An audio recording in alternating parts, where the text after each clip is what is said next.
Et cela représente beaucoup de choses. Et comme je l'ai dit dans mon allocution, Tivaouane est aujourd'hui fier, en tant que ville sainte, ville religieuse, d'accueillir cet important rendez-vous donc régional de l'UEMOA sur le livre blanc de la décentralisation. Je crois que c'est important qu'aujourd'hui Tivaouane soit choisi. Et aujourd'hui, nous avons montré que Tivaouane dispose d'infrastructures d'accueil et également au plan de l'hébergement, au plan également des salles de réunion qui permettent d'accueillir même des événements beaucoup plus importants. Et ça, je crois que c'est un message que nous renvoyons au reste du Sénégal, mais également au reste des pays membres de l'UEMOA. Je crois que c'est important.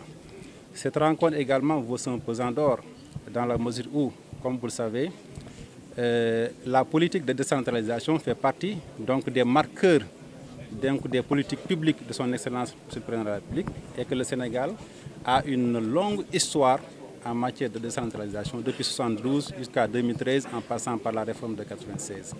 Et dans toute cette phase-là, l'élément fondamental, l'élément distinctif, c'est donc l'aspect ressources financières à mettre à la disposition des collectivités territoriales pour leur permettre donc de faire face à toutes ces compétences-là qui leur sont donc transférées et qui ont trait donc à l'accès aux services sociaux de base, en tout cas à tout ce qui est résolution des difficultés ou des problèmes auxquels font face les populations.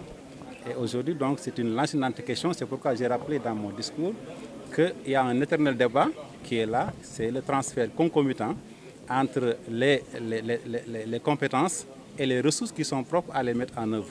Je crois que le livre blanc aujourd'hui qui sera donc validé constitue un moyen de plaidoyer qui permettra en tout cas d'obtenir au sein des États donc, des avancées significatives en matière donc, de transfert de ressources financières aux collectivités territoriales, particulièrement au département qui aujourd'hui n'a que les transferts de l'État pour en tout cas survivre, y compris peut-être ajouter à cela peut-être les ressources tirées de la coopération.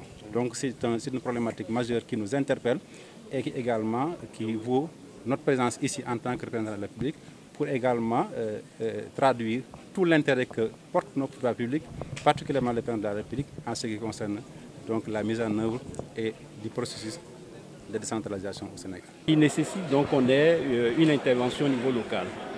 Et les collectivités locales, les élus, sans ressources, ne peuvent pas justement adresser ces problèmes-là.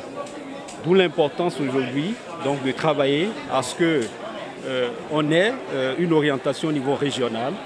C'est ce que nous appelons la directive sur le transfert de 20% des recettes des États aux collectivités pour que ces collectivités-là disposent de ressources suffisantes pour travailler, délivrer des services, mais aussi occuper ces jeunes-là, régler les problèmes entre les agriculteurs et les éleveurs et régler les problèmes sécuritaires. Comme vous le savez aujourd'hui, toute la sous-région est confrontée à ce problème sécuritaire, notamment au niveau des frontières.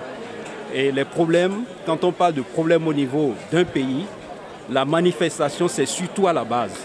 C'est surtout au niveau des collectivités, c'est surtout au niveau de nos territoires. D'où l'importance donc d'apporter les ressources aux premiers acteurs que sont les élus pour travailler à régler des problèmes que nous pensons des problèmes locaux, mais en réalité qui contribuent à la paix, à la cohésion sociale au niveau national.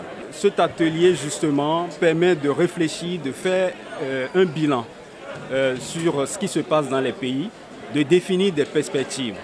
Et cela permet ensuite de faire le plaidoyer auprès des chefs d'État, parce que c'est les chefs d'État qui doivent décider d'aller ou non. Donc ce que nous espérons avec ce processus sur le livre blanc, c'est que justement ça puisse participer à ce plaidoyer pour qu'il y ait cette prise de conscience sur la nécessité d'accroître les ressources pour les collectivités locales.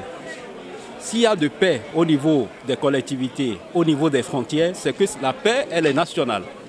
Donc justement, nous avons tous à y gagner en faisant en sorte que les élus, les acteurs locaux puissent avoir les moyens de travailler. Et nous avons tous à perdre, justement, si ça ne va pas, même quand on est loin de la capitale. Et il y a un problème au niveau de la frontière, ce problème peut descendre un jour à la capitale. D'où la nécessité pour les chefs d'État d'aller au-delà des 4% que nous avons. Parce qu'actuellement, on tourne autour de 4% de recettes du budget national de l'État transféré aux collectivités. C'est très peu. On estime à plus de 30%. Si on doit donner proportionnellement aux compétences transférées, les ressources, on doit être à 30% du budget général de l'État. Et on est à 4%. Vous voyez le gap à combler. Donc ce processus, nous sommes ici aujourd'hui à Tivaouane, justement pour travailler sur le livre blanc, mais aller au-delà, c'est de faire le plaidoyer pour que les chefs d'État puissent prendre cette directive qui consacre 20%. C'est une orientation. Ce n'est pas une obligation absolue de le faire en une année, 2 ans. Donc voilà, merci à vous. Merci.